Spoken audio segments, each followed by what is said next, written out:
My wife chose her friend's lies over me, so I leaked their secrets, and her friend's fiancé called off the wedding. That sentence sounds insane, I know, but it's not an exaggeration. It's the cold, brutal truth. I never thought I'd be the kind of man who ruined someone's wedding. I never thought I'd lose my wife to a whisper campaign from a so-called best friend. But when the woman you've devoted your life to turns away, not because you failed, but because someone else poisoned her mind, it does something to you. My name is Ethan. I was married to Rachel for 5 years. We weren't perfect, but we were solid, or so I thought, until Chloe showed up. Chloe didn't like me. She thought Rachel deserved someone wealthier, more driven, someone with a flashier life. And little by little, she made Rachel believe it too. So when I found out Chloe had skeletons in her closet, ugly ones, I knew exactly what to do. I let her lies destroy my marriage. I let my truth destroy her wedding. Before everything went sideways, Rachel and I were the kind of couple people envied quietly. We weren't flashy, but we were steady, solid. We built a life on routines, late-night takeout, Netflix marathons, and whispered dreams at 2 a.m. I worked as a high school history teacher. Not exactly a high-paying gig, but it gave me purpose. And more importantly, it gave me time. Time to cook dinner. Time to clean. Time to be the support Rachel needed while she chased bigger ambitions. She was a marketing strategist for a rising tech firm, always buried in deadlines and client calls. So I picked up the slack at home. Groceries, laundry, fixing the faucet, whatever she needed. I loved doing it, not because I had to, but because I wanted her to win. Her success felt like our success. When she got promoted to team lead, we celebrated with wine on the fire escape of our apartment, toasting with plastic cups because we were too tired to unpack the fancy glasses. She kissed me and said, "I couldn't have done it without you," and I believed her. We had our arguments, of course. Every couple does. But they were over silly things. Leaving the milk out, forgetting to water her plants, losing the TV remote. Nothing that stuck. Nothing that felt fatal. Then Chloe came back. Rachel had known her since high school. They'd been inseparable once, before Chloe moved away for college, and they drifted. But now, out of nowhere, Chloe was back in town, single, newly hired by a rival firm, and full of stories about the new Rachel she wanted to meet. At first I didn't mind. It was good for Rachel to have a close friend again. They laughed louder, stayed out later, and texted like teenagers. I figured it was a phase, that eventually things would balance out. But slowly, things shifted. Rachel started looking at me differently. At first it was subtle, a slightly raised eyebrow when I talked about my day, a tight-lipped smile when I offered to do the dishes. Then came the comments. "Don't you ever think about doing more? You used to talk about getting your master's. What happened to that? Chloe says her ex-boyfriend made 6 figures by 30. Isn't that wild?" At night, she'd scroll on her phone, giggling at messages, and when I asked what was funny, she'd just shake her head and say, "Inside joke with Chloe." I tried to talk to her, gently, honestly. I told her I felt like something had changed, like I was suddenly under a microscope in my own home. She said I was being dramatic. "She just wants the best for me," Rachel said. "And maybe she's right. Maybe you've gotten too comfortable." That stung. Because I had gotten comfortable. Comfortable making our life work. Comfortable being there. Comfortable loving her exactly as she was. But apparently, that wasn't enough anymore. Still, I held on. I made her favorite meals more often, left notes in her laptop bag, tried to be present, patient and understanding. I told myself Chloe's influence would fade. It didn't, it grew. Chloe began dropping by unannounced. She'd bring wine and snide remarks, most of them veiled jabs. "Oh, Ethan, still no promotion? Must be nice not to stress about upward mobility. Some women just settle for stability. Nothing wrong with that, I guess." She said it with a laugh, but it landed like a knife. Rachel never defended me. Sometimes she even laughed along. I was losing her, slowly, quietly, and I didn't know how to stop it. I started waking up earlier to cook breakfast, hoping maybe the smell of fresh coffee and eggs would soften the edge in her voice. I offered to take her on weekend getaways, like we used to before things got hectic. She always had an excuse. Deadline, too tired. Chloe and I already made plans. That last one stung more than I wanted to admit. Our apartment, once warm and filled with shared energy, now felt divided. There was her side, sleek, driven, forward, and mine, suddenly stagnant in her eyes. One night, I overheard her on the phone with Chloe, not intentionally. I had come back from a late grocery run and heard them laughing behind the closed bedroom door. "Do you really think he'll ever be more than he is?" Chloe said. Rachel was quiet, then sighed. "I don't know, I want more." Those words weren't meant for me, but they landed harder than any argument ever could. Still, I held on to the version of her who toasted with me on the fire escape, who kissed my forehead after long days, who said we were a team. But that version was fading, and the one standing in front of me was already halfway gone. And the more she changed, the clearer it became. She wasn't doing this alone. At first, I thought I was imagining it. The way Rachel rolled her eyes when I mentioned grading late into the night. The subtle sighs when I didn't jump to take on weekend work for extra money. The way she stopped asking for my opinion on anything. It all added up, slowly, like drips from a leaky faucet. But it wasn't just her. It was Chloe. She'd become a fixture in our lives, visiting almost every evening under the guise of girl time. But more often than not, she'd stay long after dinner, lounging on our couch, sipping wine, tossing comments like darts. "Ethan, you really still drive that same car from college. Rachel, you've got to upgrade this man. Must be nice to clock out at 3 p.m. and not have to chase six-figure targets." I swear, Rachel, if you had married someone with more drive, you'd already have that townhouse in Crestwood. She said it with a smirk, half laughing, as if she were joking, but her words weren't harmless. They stuck to the walls like mold, and soon Rachel started repeating them. "You know Chloe's right," she told me one night. "You're smart, but you've stopped pushing yourself." "I work hard," I replied, trying to stay calm. "Just because I'm not climbing some corporate ladder doesn't mean I'm lazy.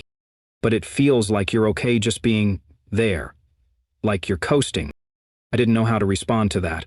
I'd always believed love wasn't measured in job titles or paychecks, but in presence, in showing up. Apparently, that no longer counted. More changes followed. Rachel stopped waiting for me to eat. She scheduled things without asking if I was free. She started spending weekends working, but I'd catch Instagram stories of brunches and rooftop drinks, with Chloe always by her side. Then came the comparisons. "Jordan just bought a condo downtown. Chloe says he started his own agency at 29. You know, Greg from the gym just got into a master's program. He's older than you." I don't know how. Some men just never settle. These weren't just idle thoughts. They were weapons, carefully chosen to remind me of every place I hadn't been, every goal I hadn't chased. I began to feel like a tenant in my own home. My opinions didn't matter. My presence barely registered. When I tried to help, offering to cook, to clean, to do something, Rachel would brush me off, or critique how I did it. One evening I folded laundry and left it on the bed, as I always did. Rachel came in, glanced at the stack, and said, "Can't you fold these properly? Chloe says even her ex knew how to do basic chores right." That was the first time I felt anger rise in me, not because of the insult, but because she used Chloe as a standard. Chloe, who didn't live here. Chloe, who didn't know what I did for Rachel when no one else was watching. I started avoiding the living room when Chloe was over. She'd speak louder when I was nearby, dropping words like potential, drive, and high value, all with that pointed look that said, "You're none of those things." One night, I overheard them laughing in the kitchen. "I mean, you're carrying him, Rach. You deserve someone who builds with you, not just waits around." Rachel didn't disagree. She laughed. That was the night something cracked inside me. I wasn't just being overlooked, I was being diminished. Piece by piece, day by day, by two people who had decided I didn't measure up. And for the first time in our marriage, I realized I wasn't just losing my wife. I was being pushed out of my own life. I tried to fight it quietly. I read articles on how to communicate better, how to bridge emotional distance. I even asked Rachel if she wanted to try couples therapy. She laughed. "Therapy? Ethan, we're not broken, we're just growing in different directions." Different directions. It sounded so clinical, so tidy. But what it really meant was, she was moving forward, and I was being left behind. The worst part, I began to believe them. I looked at myself in the mirror and saw what they saw, a man stuck in routine, reliable but unremarkable.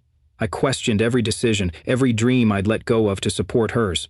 Had I really become someone so forgettable? But in that doubt, something else sparked.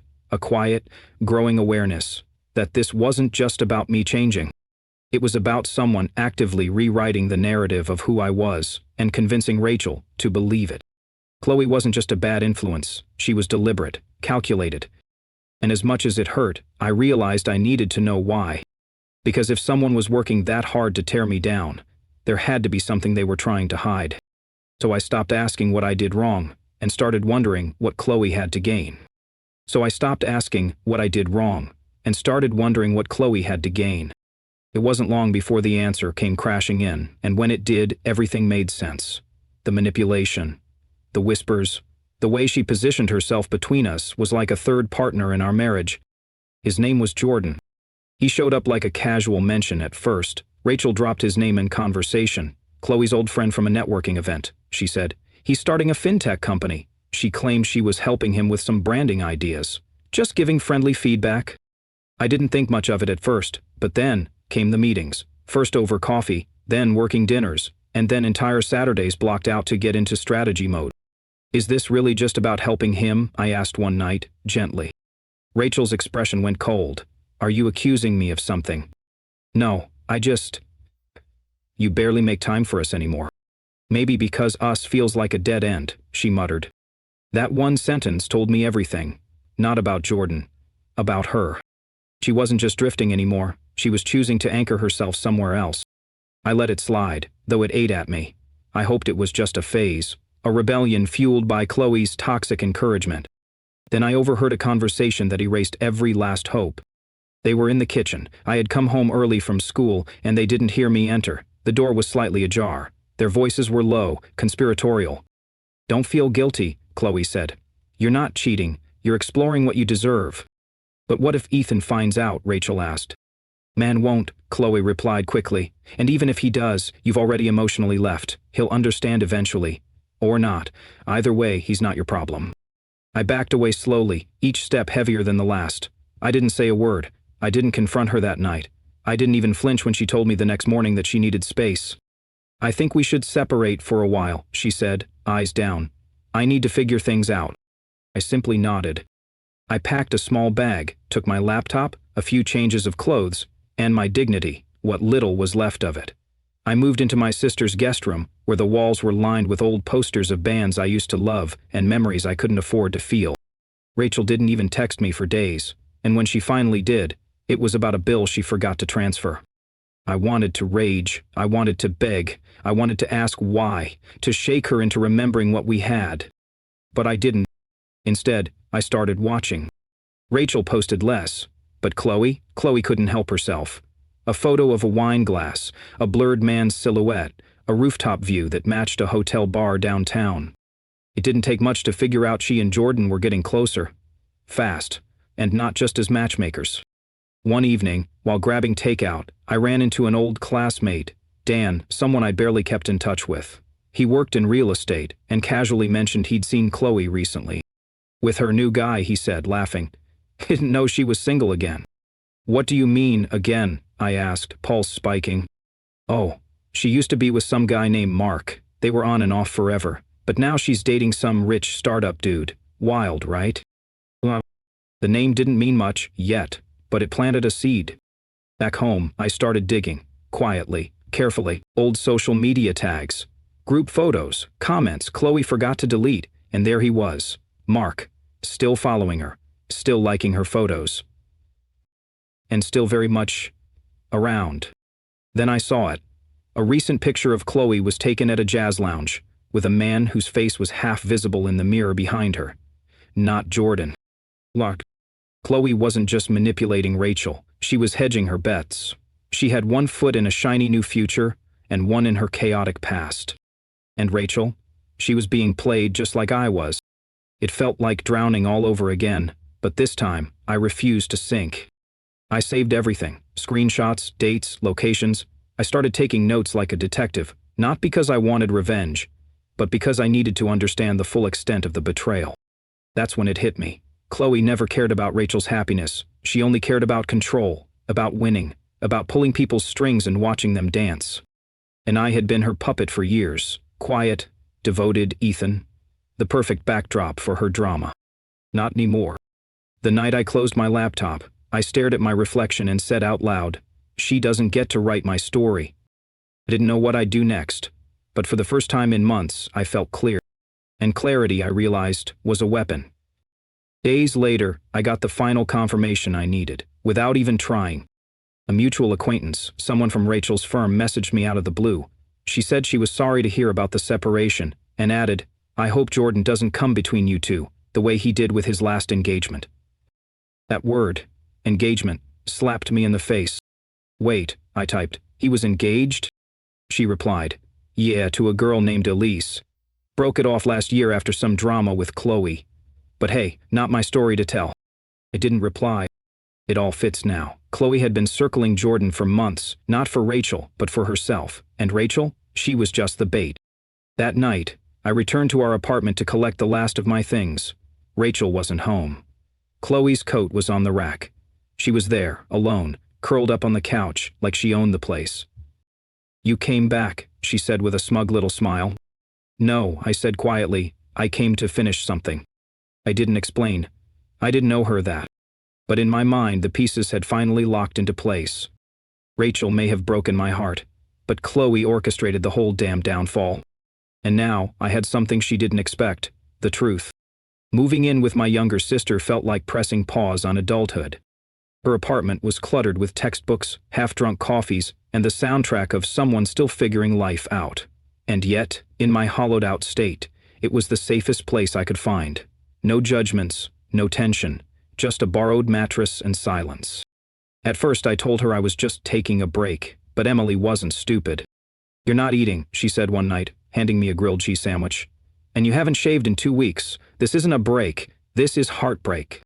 I didn't argue. I couldn't. Each morning, I stared at job listings but couldn't bring myself to apply. I had taken a leave of absence from school, unsure if I could stand in front of a classroom, pretending to be okay. My days blurred into late mornings, long showers, and scrolling endlessly through pictures of what used to be my life. Rachel hadn't contacted me once since that last conversation.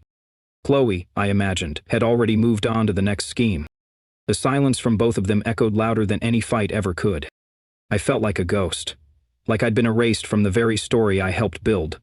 My name still sat on old utility bills, my toothbrush still in the bathroom drawer, but emotionally, I no longer existed. One afternoon, I went out for a walk just to feel sunlight again. That's when I ran into someone I hadn't seen in years, Alexis. We used to all hang out in the early days. Me, Rachel, Alexis, and her then-boyfriend. She'd fallen out of touch after a messy breakup, but her memory was sharp. She looked surprised to see me. "Wow, Ethan, you look different. Everything okay?" I almost lied, but then I didn't. We sat at a nearby cafe and I spilled the bare-bones version. Rachel, the separation, Chloe's influence. Alexis leaned back, arms crossed. "You know Chloe did the same thing to my cousin, right?" I blinked. "What?" "She dated a guy for almost a year while sleeping with his roommate. Made him think he was the crazy one. Gaslit him so hard he started therapy. Then dumped him and tried to date the roommate full-time. It blew up in her face." My chest tightened. "I never told Rachel," Alexis continued, "because I figured people change. But Chloe? She's a virus. She infects every relationship she touches." It hit me like a slap. I wasn't just collateral damage. I was another statistic in a long line of broken things Chloe left behind. Alexis hesitated, then pulled out her phone. "You didn't hear this from me, but..." She showed me screenshots, posts, messages from a private group Chloe used to be part of. Photos with different men over the past year, none of whom looked like Jordan. One photo in particular caught my attention. Chloe, in a hotel mirror selfie, is half-dressed. A man's arm was visible behind her. The watch on his wrist was expensive and familiar. "You familiar?" I zoomed in. It was the same Cartier model Jordan always wore, except the skin tone didn't match. This wasn't Jordan. This was someone else. "Do you know who that is?" I asked, voice low. Alexis nodded. "His name's Dean, real estate guy, married. Chloe's been messing around with him for months. His wife found out, but didn't go public. Guess they're trying to protect his reputation." I leaned back in my chair, the weight of it all sinking in. So not only was Chloe manipulating Rachel, not only was she sabotaging my marriage, she was cheating on her fiancé. And suddenly, for the first time in weeks, I didn't feel broken. I felt furious. But beneath that fury was something sharper. Purpose. I had spent weeks drowning in shame, questioning my worth, reliving every mistake. But now I saw it wasn't my failure that ended the marriage, it was someone else's design. And maybe, just maybe, I could do something with that truth. That night I couldn't sleep. I kept staring at the ceiling in Emily's spare room, Chloe's smug face etched in my mind like a watermark. Every time she had smirked, dismissed me, and made me feel less, it all came flooding back with razor-sharp clarity. But now I had context. She hadn't just whispered poison into Rachel's ear. She had done it while hiding rot in her own life. And somehow, she thought no one would notice. Except I had. I got up at 2 a.m., made a pot of coffee and started organizing everything. Messages, timelines, photos, names. I wasn't even sure what I'd do with it all yet, but it felt like building armor. For once, I wasn't spiraling, I was preparing. Emily walked in groggily around 4 a.m., took one look at the folders spread across the kitchen table and said, "Whatever you're doing, make sure it's worth it." It would be, because it was no longer about revenge. It was about truth. And truth, I was learning, could be just as powerful as any betrayal. The next morning, I shaved. Not for anyone else, just to remember what I looked like before everything fell apart. There was something about seeing my face again that made me feel present, like I had returned to my own body. Then I got to work.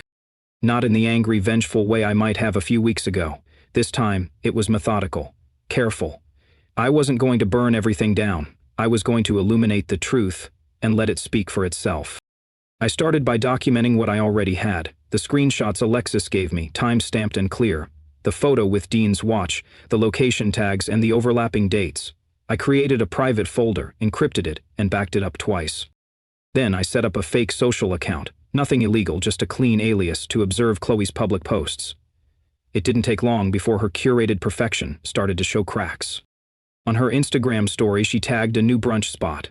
Through that geotag, I found a user who had posted the same location around the same time, a blurry group photo with Chloe in the background, laughing beside a man who wasn't Logan. More digging confirmed it. Dean. Again. I pieced together the pattern. Midweek rendezvous, hotel bar check-ins, private consulting meetings, and all of this while her wedding to Logan was less than 2 months away. I didn't just want to expose her, I wanted to do it the right way, so I gathered everything with time, date, and source. I never hacked, never crossed a legal line. I just listened, observed, connected the dots. I also reached out to someone I hadn't spoken to in years. Mia, one of Logan's former colleagues. She remembered me from an old industry mixer and was surprised to hear from me. When I cautiously explained what I'd discovered, she didn't hang up. Instead, she said, "That explains a lot." Turns out Logan had been having doubts too. He'd once mentioned to Mia that Chloe seemed too good to be true. Her answers to certain questions felt rehearsed. She never let him meet her parents. Mia agreed to help, discreetly. She gave me access to an email thread Chloe had once forwarded to Logan. Turns out the document had metadata proving it had been copied from Dean's account. The walls were closing in. Meanwhile, I returned to work. Not full-time, but enough to start reclaiming structure. The school was kind. My principal gave me a light class load and let me ease in. I found solace in the classroom again. The simplicity of explaining a war's cause and effect was oddly therapeutic. Students noticed the change. "Mr. R, you look like someone who just came back from a war," one kid joked. I smiled. In a way, I did. I carried myself differently now, not as the man who had lost his marriage, but as the man who understood exactly why. And that knowledge was powerful. I no longer needed to fix Rachel or make her see the truth. That wasn't my battle anymore. But Logan? He deserved the full picture. He deserved to walk into marriage with both eyes open. And Chloe? She deserved to face what she'd built. Brick by poisonous brick. I printed everything out, put it all in a sleek unmarked envelope. No letter, no threat, just the facts. Truth doesn't need embellishment. I mailed it anonymously, using Mia's office address as the return label. She'd offered. "Let him decide on his own," she said. "Just like you did." It felt right. That night, I walked home under a sky cracked with stars and felt clean. Not vindicated, not righteous, just aligned. Like, for once, the universe wasn't tipping sideways beneath my feet. I didn't know what Logan would do. But for the first time in months, that wasn't my concern. I had done my part. The rest was up to him. In the following days, I doubled down on my routine. Early mornings, strong coffee, long walks, structured classes. Each action felt like another stitch pulling me back together. Emily noticed. "You're different," she said one morning, "lighter, but also sharper." "I feel like myself," I told her, "but rebuilt." I even began reconnecting with old friends, people I'd pulled away from during the mess. Most of them had no idea what had happened, and I didn't overshare. I just let them see that I was still here, still standing. And surprisingly, they welcomed me back without pity, just quiet support. But the best part wasn't reclaiming my space or organizing evidence or watching Chloe's social media activity slow to a trickle. It was realizing I didn't want her to crash because I hated her. I wanted the truth exposed because people like Chloe build castles on lies, and I was tired of being buried underneath them. And maybe, just maybe, if the truth came to light, it would stop someone else from being cut the way I had been. That was enough. The invitation came in a cream envelope, the kind you associate with money, legacy, and appearances. Chloe and Logan's engagement party was set to be held at a rooftop venue downtown. One of those places with string lights, a string quartet, and too many champagne options. I wasn't supposed to know, of course, but people talk, and in this case, someone from Mia's office forwarded me the digital flyer. "Thought you might want closure," the message read. Closure. I wasn't sure I believed in that anymore, but I believed in truth, and this was the perfect stage. I wasn't invited, and I had no intention of showing up. That would have made it about me. And this moment, wasn't about me at all. It was about Chloe finally standing face to face with herself. The plan was simple. Mia had a trusted assistant, Olivia, who occasionally worked events like these. She agreed to be my courier. I handed her a sleek navy folder sealed in an envelope, no return address. Inside, the printouts, time-stamped photos, forwarded emails, the mirror selfie with Dean, the chat transcripts Chloe thought she had long since deleted, a post-it on top with a note in clean handwriting. Every bride deserves full transparency. The party began at sunset. I stayed home, strangely calm, folding laundry while my phone sat beside me in silence. It wasn't until nearly an hour later that Mia texted. He opened it. 10 minutes after that. He's reading it aloud. I froze. According to Mia, Logan stood in the center of the patio where the couple had just toasted with rosé. He cleared his throat, set down his glass, and pulled out the first. "I'd like to share something the bride-to-be forgot to mention," he said. Then he read. Not all of it, just enough. Enough to make the crowd stop smiling. Enough to make Chloe's sister gasp. Enough to make Chloe drop her champagne flute. "I've been seeing someone," Logan read from Chloe's message to Dean. "But he's not like you. He's safe, reliable. But you're the one I still dream about." A silence fell so heavy even the string quartet stopped mid-note. Logan looked around the room. "For the record, I don't blame anyone for falling in love. But I do blame people who pretend, who manipulate, and who think the truth won't find them." Then he turned to Chloe. "I hope you figure out what you want, eventually. But it's not me. Not anymore." And just like that, he walked out. Dead. People murmured. Some followed him. Some stayed behind, stunned. Chloe stood frozen, face pale, lips parted like she was trying to breathe through a fire. She didn't chase him. She didn't cry. She just stood there. And for the first time, I imagined she truly didn't know what to do. The next day, social media was a minefield. A few vague OMG tweets, one blurry video of Logan's speech, quickly went viral in a private gossip subreddit. Someone leaked the photos, though not through me. And while no names were attached, anyone who knew Chloe knew. She went silent. Her engagement was called off. The venue deleted the congratulatory post from their Instagram within 24 hours.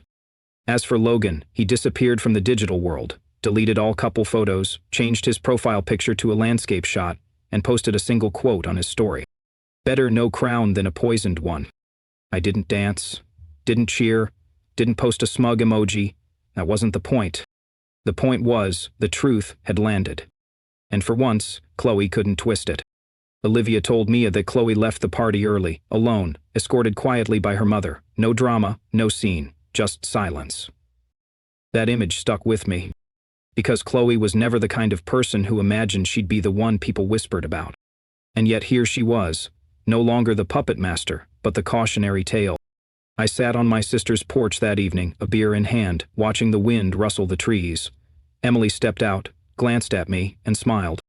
"You look like you just finished something important," she said. "I did," I replied, but no one had to lose their voice to hear it. She nodded. "That's how you win." Then for the first time in months, I believed it. I didn't burn her down. I just took away the stage. Later that night, I got one last message. A number I didn't recognize, just one line. "Was it you?" No name, no punctuation, but I knew it was Chloe. I didn't respond. There was nothing to say. She wanted a reaction, a confrontation, a reason to twist the story into one where she was the victim. But silence, that was something she couldn't manipulate. I blocked the number. I had no interest in being pulled back into her narrative. Whatever reckoning she now faced, it was hers alone. I wasn't her adversary. I was just the mirror she'd been too afraid to look into. And honestly, that was more than enough. In the weeks that followed, Chloe vanished from every platform. Her Instagram, once a carefully curated highlight reel, went dark. Her LinkedIn quietly removed the engaged to Logan W from her bio. Friends unfollowed her in slow waves, like a tide pulling away from a sinking ship. She'd tried to post once, an aesthetic photo of matcha in a book with the caption, "Growth begins in silence," but the comments were brutal. Did growth begin before or after you cheated? Hope your next guy is as blind as the last one. It was clear, the world had caught up to her. People whispered. Her firm reassigned her accounts, not publicly citing the scandal, but everyone knew. Clients asked to be moved. Her reputation, which had taken years to build, was bleeding credibility. And Chloe? She did what people like her always do. She played the victim. A few mutual friends told me she claimed the whole thing was a setup, that someone had framed her. But the receipts were too detailed. The truth is too specific. No one believed her. And as her image collapsed, Rachel resurfaced. She texted first, a simple hesitant, "Can we talk?" I didn't respond. 3 days later, she showed up at my sister's place. Emily answered the door, then looked at me like I was about to be handed a live grenade. Rachel stood on the porch in a coat too thin for the wind, eyes tired. "I just want 5 minutes," she said. I stepped outside, not because I owed her anything, but because I needed to hear what kind of person she'd become, without Chloe's script. "I didn't know," she began. I said nothing. I thought she was helping me. I thought she wanted the best for me, and I let her tear everything down. Still, I didn't speak. She swallowed hard. "You were right. About her. About everything. And I was wrong. I was weak." That word hung in the air like a cracked bell. "I didn't just lose you," she said. "I lost the version of myself who knew how to love someone right." I finally looked her in the eye. "You said you needed someone with ambition, someone with more drive." She flinched. "I hope you find him, but it won't be me." She blinked, stunned. And then I gave her the only answer she truly deserved. "Mken mokwajchichi dunkong," I said quietly. "Well, now you can go find him." I turned and walked back inside without looking back. She didn't follow. She didn't cry. Just like Chloe, she stood frozen, facing the wreckage of something she helped ruin. As me, I felt free. Not in the triumphant movie-ending way, but in the quiet, solid way that says, I made it out, I survived. I didn't let the worst parts of someone else define the best parts of me. Let Chloe rebuild her image. Let Rachel rewrite her memory. Let them both sit with what they'd done. I had better things to do. Later that evening, Emily sat beside me on the couch. She looked wrecked, she said softly. "Yeah," I replied. "Do you think she meant it, the apology?" I thought for a moment. Maybe, but meaning it doesn't change the fact that she let it happen. Emily nodded. Some people only recognize the value of loyalty after they've betrayed it. We sat in silence, the TV playing something neither of us was watching. I wasn't angry. I wasn't bitter. I just didn't feel anything anymore when I thought of Rachel. And that, I realized, was closure. Not forgiveness, not reunion. Just peace. And that was more than I ever thought I'd get. The first photo I sold from my studio was of a lighthouse. It wasn't even a particularly dramatic one, just a simple structure standing alone on a rocky cliff, waves crashing below. But there was something about its posture, solid, enduring, that made people stop and stare. Kind of like me, I guess. I had always loved photography. Back in college, I used to wander the woods with a beat-up DSLR, chasing light through branches. But life got busy. Bills, lesson plans, responsibilities. Dreams got shelved. After everything fell apart, I dusted those dreams off. With help from a small loan and Emily's relentless encouragement, I turned a tiny corner unit near the bay into a quiet little photo studio. I named it Still Point, because that's what it became for me. A still point in a turning world. Most days were simple. Locals came in for prints, tourists browsed postcards. Sometimes I'd host weekend walks, short photography tours where I taught people how to notice the unnoticed. And in between, I healed. No headlines, no drama, just light color, silence, and the slow, steady rebuilding of myself. I didn't talk about Rachel, or Chloe, or what had happened. Most people who came in didn't know. Those who did respected the distance. But I thought about it sometimes. Not with bitterness, not anymore. Just with clarity. Because that mess taught me something I'd never forget. The worth of a man isn't in how loudly he speaks, or how much he earns. It's in how he shows up when everything falls apart. It's in the dignity he holds when no one is watching. It's in the quiet strength to walk away when staying would mean losing yourself. One Tuesday afternoon, while rearranging a shelf of coastal prints, the door jingled and a woman stepped in. She was maybe in her early 30s, soft gray coat, curious eyes. She looked around, lingered on the lighthouse photo, then approached the counter. "Are you Ethan?" she asked. "I am." She smiled. "Someone told me. You're the guy who got a wedding called off." I blinked. "That's one way to put it." She laughed. "I didn't mean it in a bad way, just you helped someone avoid a huge mistake." I didn't answer, I just tilted my head. She extended her hand. "I'm Claire, I work in journalism. And I'm looking for someone who understands how stories really work." We stood there for a second, surrounded by light and silence. And for the first time in a long time, I didn't feel like the ending of a story. It felt like the beginning of one. Maybe even a better one. After she left, I stood behind the counter for a while, just staring at the door. There was no rush of adrenaline, no movie soundtrack moment, just a calm, quiet sense of possibility. Claire, a stranger, who didn't flinch when hearing my story, reduced to a sentence. Someone who saw through the scandal and into the substance. And maybe she'd come back. Maybe she wouldn't. But what mattered more was that when she asked if I was that guy, I didn't shrink. I stood tall. Because I was that guy. The one who was lied about, betrayed, manipulated, and who survived it without becoming bitter. The one who rebuilt not for revenge but for peace. And the one who now stood behind a camera, behind a counter, behind a life he chose, knowing exactly who he was. That was enough for me. At least for now.